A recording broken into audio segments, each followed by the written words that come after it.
lose my faith and slip away, you're there beside me every step of the way, calling me to return.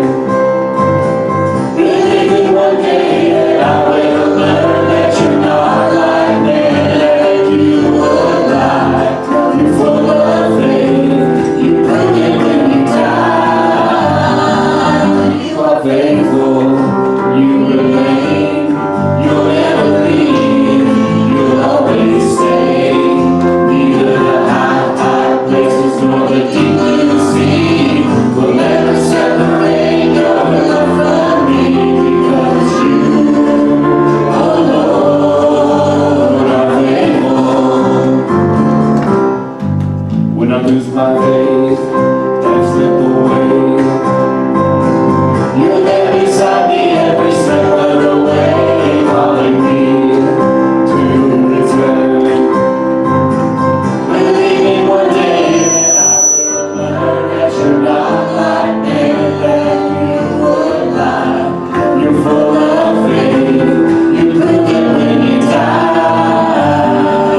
You are faithful, you remain, you'll never leave, you'll always stay.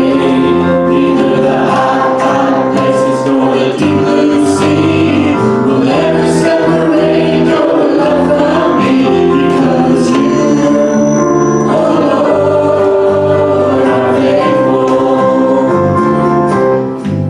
You are faithful, you remain, you'll never leave, you'll always stay. Neither the high places nor the deep blue sea will ever separate your love from me, because you, oh Lord, are faithful.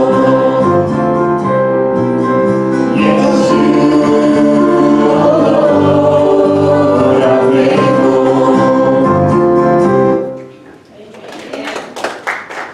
All right, Miss Aubrey, where are you? She's right there. My hero. She has such a willing spirit. She does. I agree. Brother Ron, can you lift up this offering? Dear Heavenly Father, Lord, we're thankful for your blessings, Lord, for the way that you meet each and every one of our needs. Lord, we're thankful for the way that you meet the needs of our church as well. Lord, as we receive our tithe and our offering this evening, we just ask that your blessings will be upon the gift and the giver. We ask it in Jesus' name. Amen.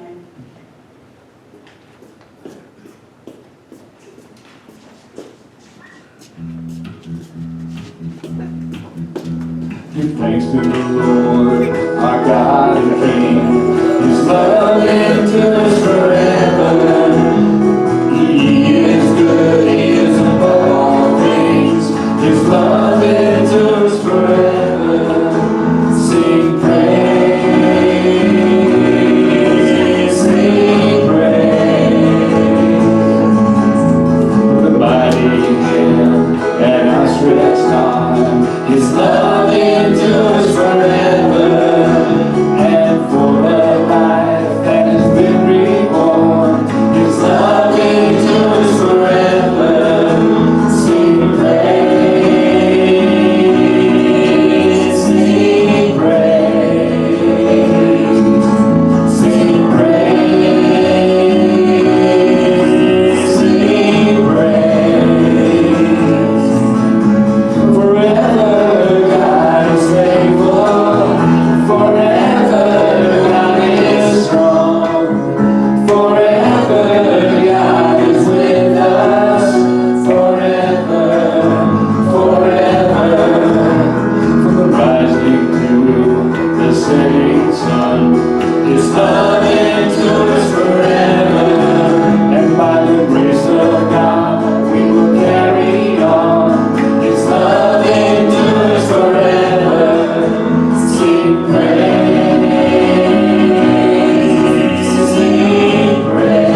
that you think is all the nighttime.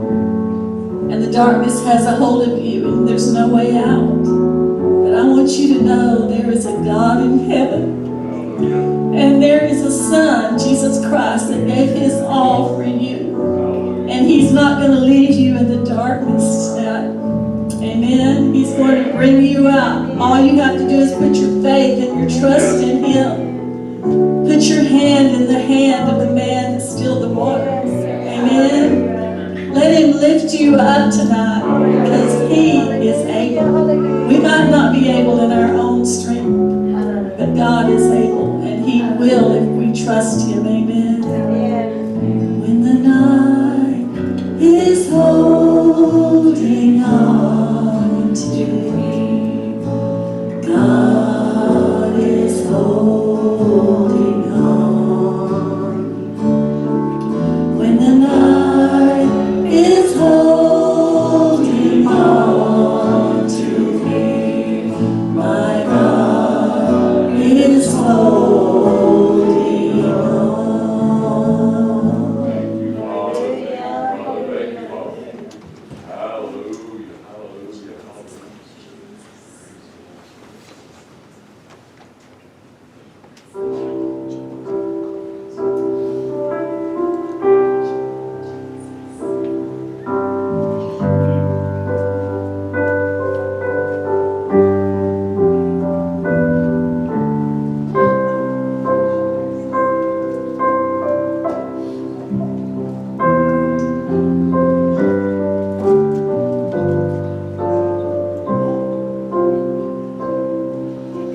Shall we gather at the river, where bright angels' feet have trod, with its crystal tide forever, flowing by the throne of God? Yes, we'll gather at the river, the beautiful river. Gather with the saints at the river that flows by the throne of God. Oh, the margin of the river, washing up its silver spray. We will talk and worship there all the happy golden day. Yes, we'll gather at the river, the beautiful river.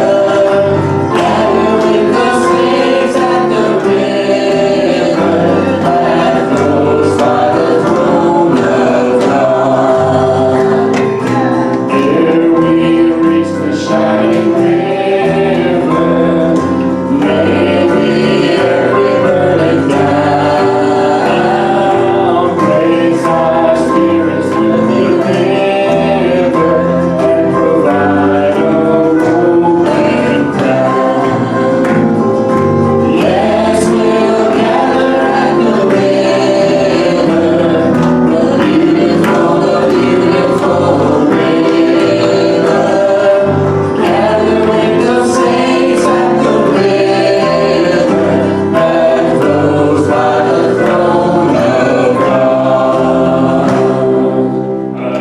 Thank you, praise David.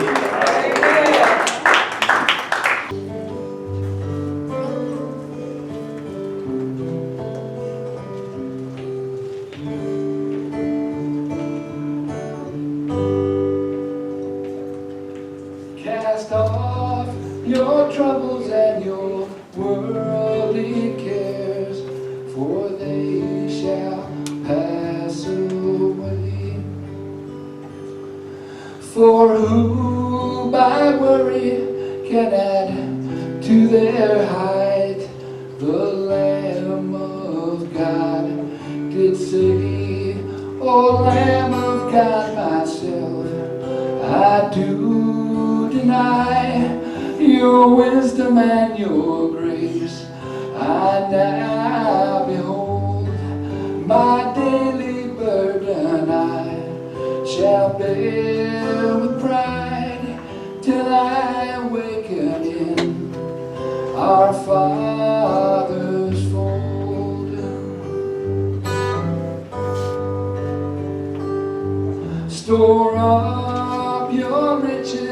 beyond heaven's gates, so they won't rust away.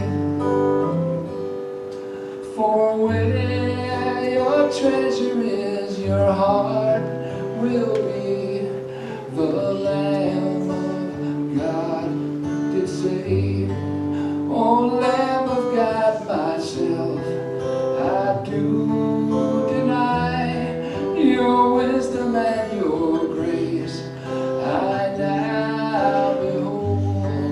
My daily burden I shall bear with pride till I awaken in our Father's fold.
He sees the secret worries and desires that compromise our day. And yet He died for us upon that cross, so we might find the way. Oh, Lamb of God, myself I do deny. Your wisdom and your grace I now behold. My daily burden I shall bear with pride till I awaken in our Father's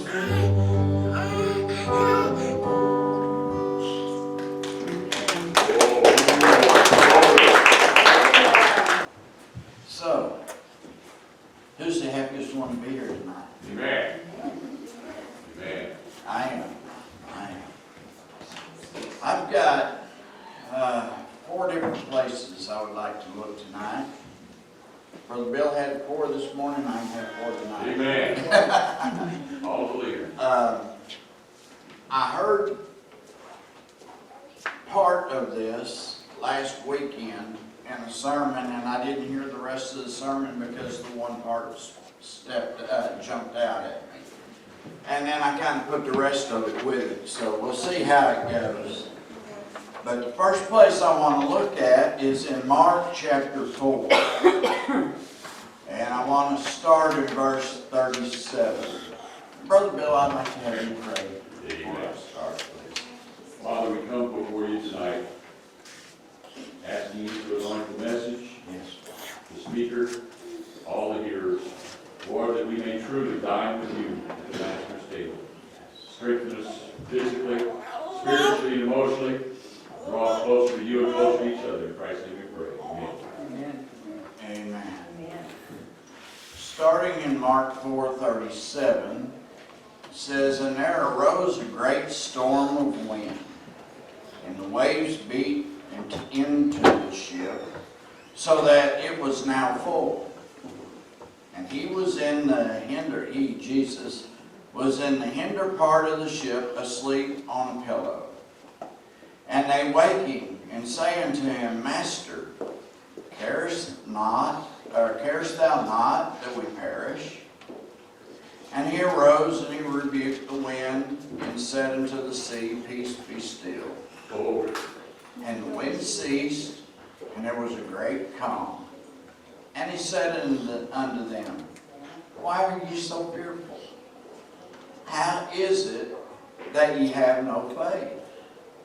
And they feared exceedingly and said one to another, what manner of man is this, that even the wind and the sea obey him? And I was dwelling on that this part here, a good part of the week. And I read it, and here we see the storm is raging around about. His disciples are with him, and they have seen everything that he's done. They have witnessed all the miracles that he has done, and yet he's asleep, and a storm's raging, and they get afraid. And really, if you stop and think about what he said to them, it really doesn't make any sense. If Jesus is there and he's with them, and he's asleep on the pillow getting some much needed rest, why would they fret? God's not going to let his only son drown. He's not going to let him go down in the sea, and if he does, he's going to raise him and everybody else up with him, so what difference does it make? But I got to thinking about that this week, and I was thinking about myself, because I've been doing a little bit of complaining to the Lord. I've been, Lord, wake up, don't you understand? I had this last surgery and I was pain-free. I was so happy, so excited about being pain-free.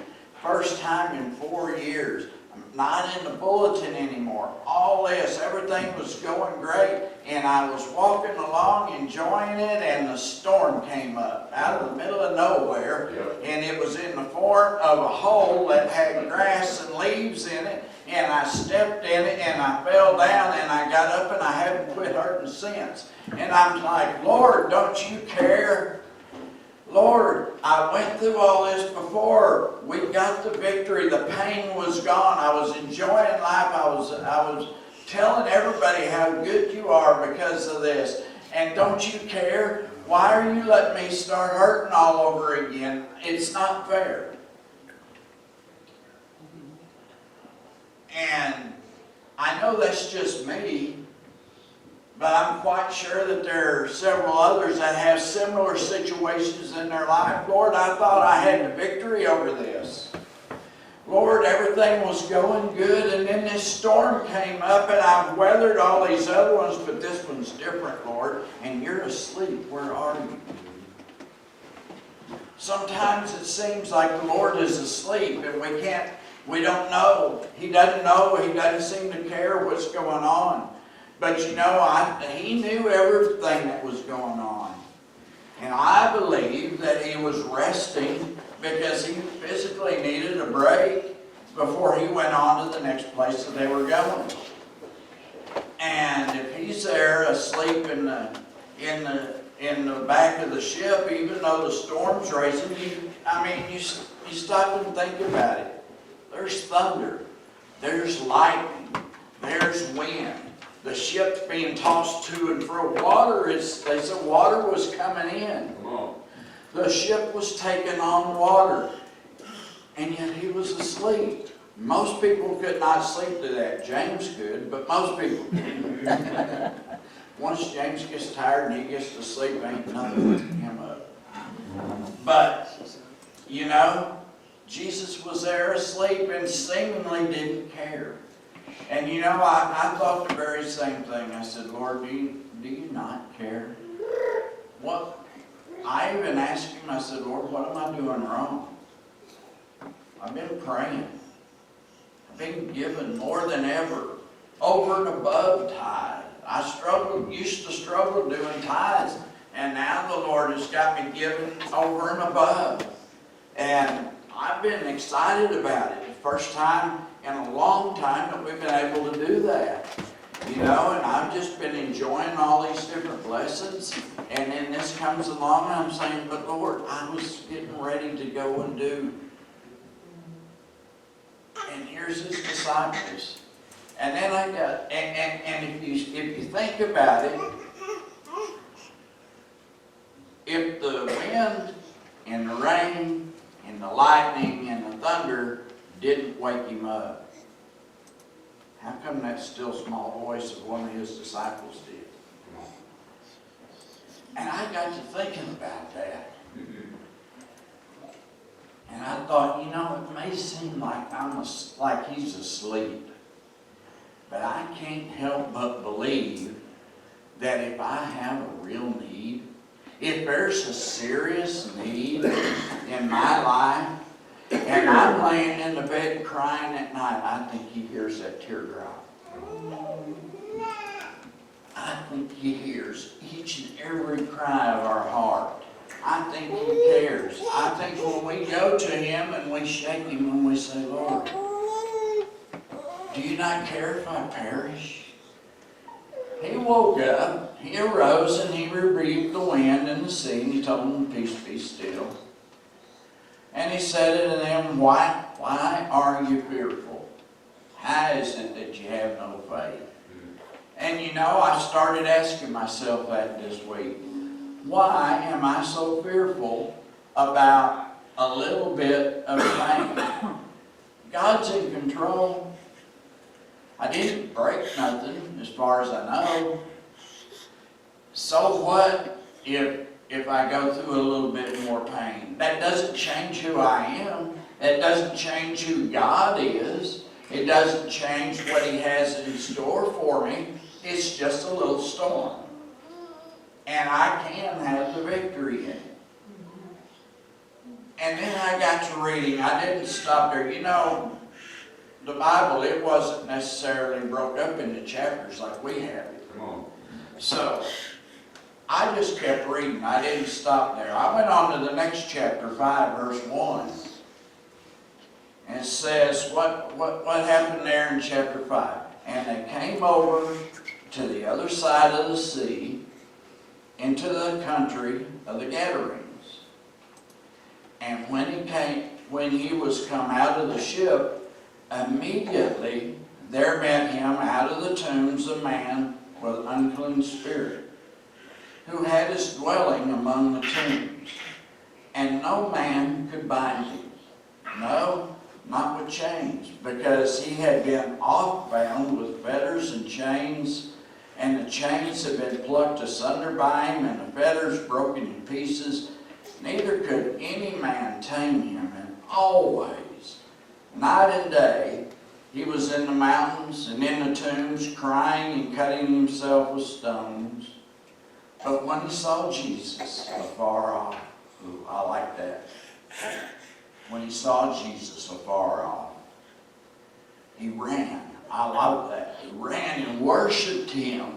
Here's a man that the devils have been tormenting all this time.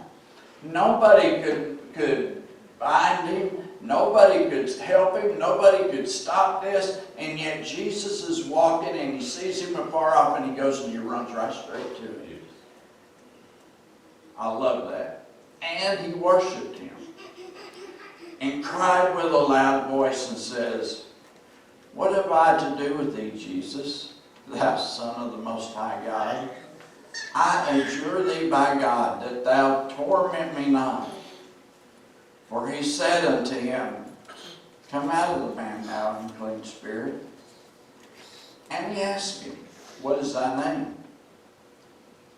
And he answered, saying, my name is Legion, for we are many. And he besought him much that he would not send them away out of the country. You know, the demons there had set up camp in the whole area. They had it made. They had this man. Everybody was afraid of this man. There's no telling if there was a legion of demons inside this man, how many were in the people of the town. We don't know. And yet I suspect they were in the whole countryside because they besought him that he wouldn't send them away out of the country. And And you know, there's an awful lot of places here in the United States where the devil's got a stronghold. That's right. I mean, he walks around as a roaring lion, going to and fro, seeking whom he can devour. He has set himself up areas. He's got himself little areas everywhere around, little pockets all the way around where he's got people and following after him, just blindly following. And you look at him and you think, how can you do this? But they don't realize they are. And so I look here and I see all about this, and I'm reading this, and I'm amazed. First he calmed the seas, and then he just spoke, and he told them they had to leave, and they did. Come on. And then I was reminded, you know what? Jesus says greater things than he shall I do. Oh. So, does that mean when the storms are coming, I need to just speak to the storm instead of praying and being fretful? Maybe we should start exercising some of this power that we have. And maybe we should start speaking to that storm and telling it to be still and get away. When the enemy comes up against us, when it comes down before us, maybe we should command him to leave. Amen. When he's taken over a family member, or we're having troubles and we just see the evil all over them, why don't we start speaking to those devils and just commanding them in the name of Jesus to leave? Now, we got to be ready before we do it, but we've been given this power. Glory. And if we've been given it, the only reason we're not seeing the victories is because we're not exercising the authority that we have. And you know, I got to looking at that, and you know, I told you I just read straight through there. And I got to thinking about the reason why Jesus was asleep there in the ship, because he knew where he was fixing to go. He was fixing to cast those demons out. And so he had just been teaching already. They were going across the sea, and he had another job to do. He had to get some rest in. And it also says that going back those few verses about the sea, the storm just came up. Could it very well be possible that the storm came up because the demons knew that Jesus was coming? And so he sent the storm to maybe keep them from coming? To stop it? Maybe to sink that boat? Who knows? Maybe some of the storms in our life that we are fighting in our lives is because the enemy knows what we're fixing to do. And maybe his storms are coming up against us. Maybe he's attacking us, and we're getting beat and battered around, and it seems like we may be sinking. Maybe it's happening because the enemy knows what we're fixing to do. I think Elm Grove is fixing to bust wide open. Amen. There's an awful lot of people that are getting awful hungry. Amen. And I think that some of the battles that we're going through is because Satan knows what's fixing to happen, and he's going to do everything he can to keep it from happening. You see, this man, he was beat.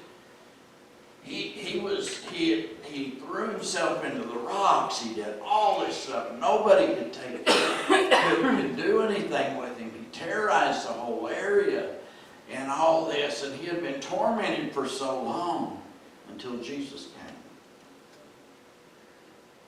And I just, like I said, when a little light just came on, that maybe possibly that storm came in an attempt, in Satan's attempt to keep Jesus from getting to where he was going. And if that's the case, maybe the same thing's going on in our life. Maybe some of the battles that we come up against are because the enemy knows what we're fixing to do. And I don't know about you, but I'm getting excited. I have had so many dreams. I have heard so many different things about the fact that the Lord is fixing to come back. Bill's always talking about Elm Grove Avenue. Last night, I had a dream. last night, in this dream, we were building a house, and I woke up and I went outside, and there was bulldozers and there was everything going on, and I walked out, and somebody came up and said, "Where am I going to live?" And I said, "Well, I'm going to live over there. Brother Bill's going to live over there. Rita's going to live right over here," and started naming the different ones. Our place is under construction. It's not very far away. The roads are being put in. The foundations of the house are going up. The walls are fixing to go up. The land's already been cleared. And we're fixing to go take hold of it. And Satan doesn't want us to get there. That's right. He's going to throw every storm he can at us. He's going to let the water start coming in the boat and then get us scared. Jesus said, "Have you no faith?" Well, Satan's going to do the same thing with us. But then I thought, you know what?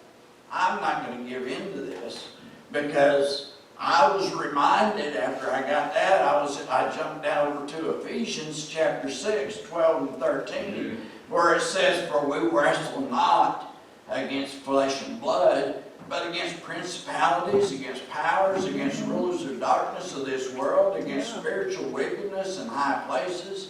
Wherefore take unto you the whole armor of God, that ye may be able to withstand in the evil day, and having done all stand." Yes, amen.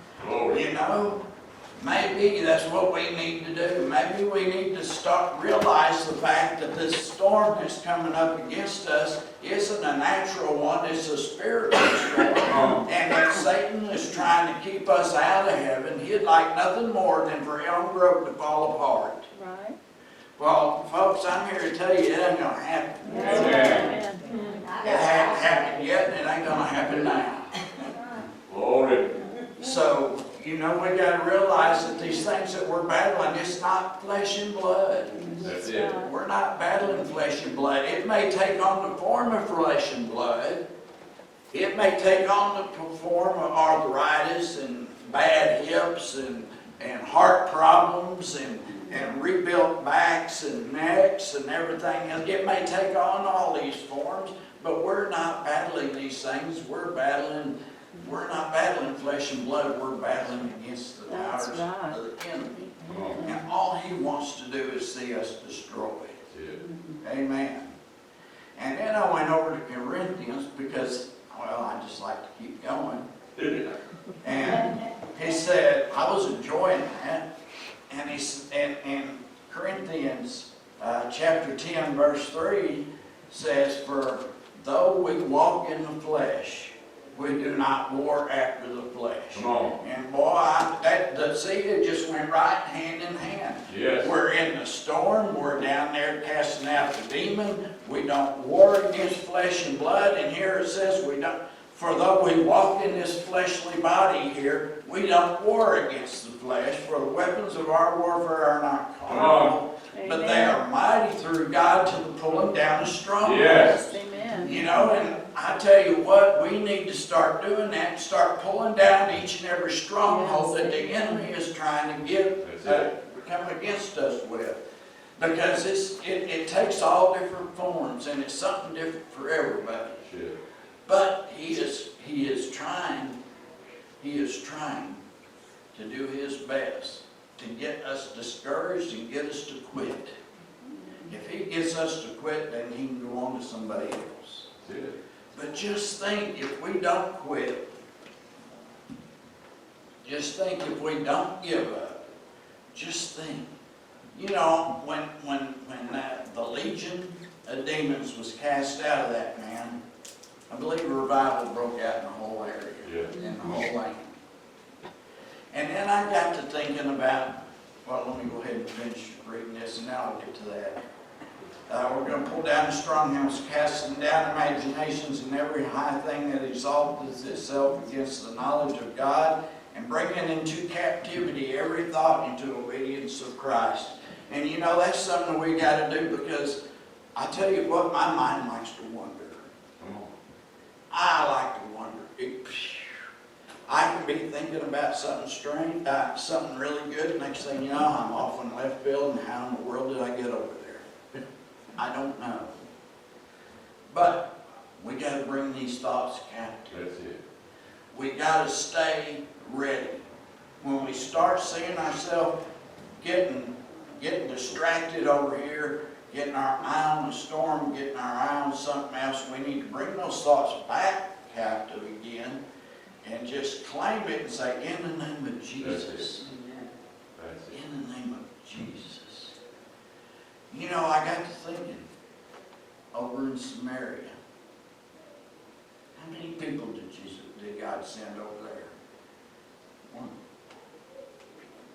He sent one person to Samaria. What's one person going to do in Samaria? Oh, well, when it's you and Jesus, you can do a whole lot. Come on. Just look at the revival that broke out there, but what if they'd have said no? I'm afraid, Lord. Lord, I'm afraid to open up my mouth at work because you just don't understand, Lord. It's not going to work out. Maybe in the past it wouldn't have, but how do you know it won't now? Well, Lord, you just don't understand.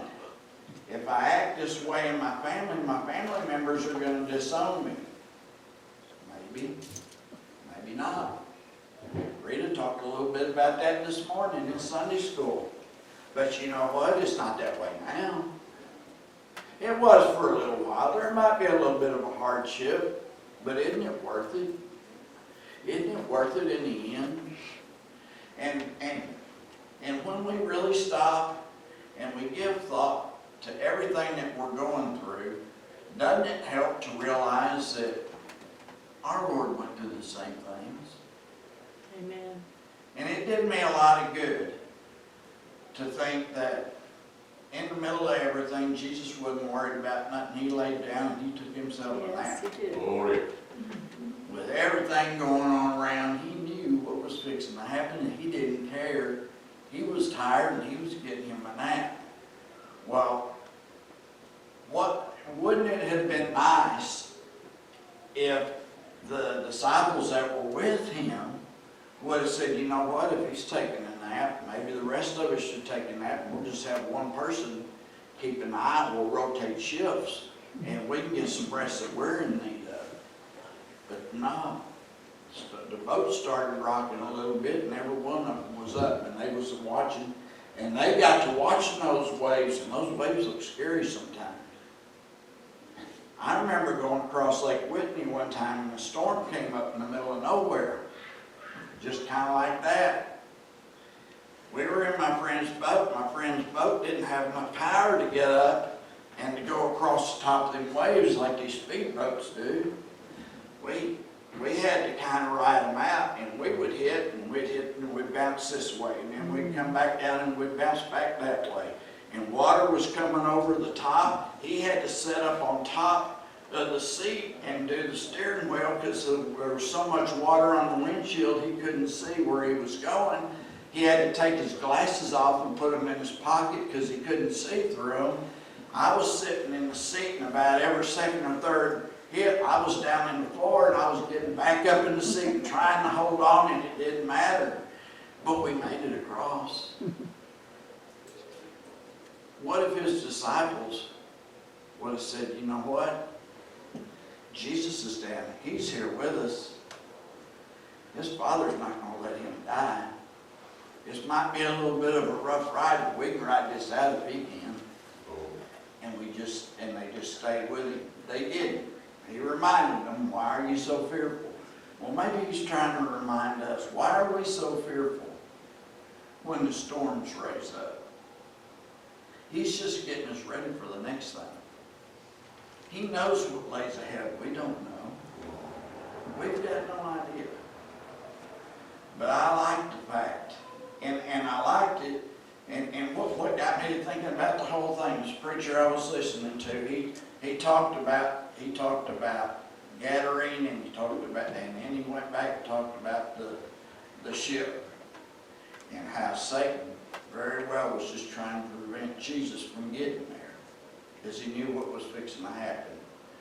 Well, Satan knows what's fixing to happen. The rapture's fixing to happen. And we're Amen. closer now than we've ever been. After all, they're already making the streets and doing they're already putting the foundations and the framework up on our houses. Come on. So we're getting really, really close. Glory. And so it shouldn't surprise us that a little high water comes up. But we need to realize that we're going through this life and we're going to do it with Jesus. Amen. And if we go through with Him, then the things of this world shouldn't matter. Amen. We need to realize that though we walk in the flesh, we don't war after it. And our weapons aren't after the flesh. Our weapons are mighty. They're mighty through God to pull down every stronghold that Satan tries to bring. So let's take this week and let's feast on it. Come on.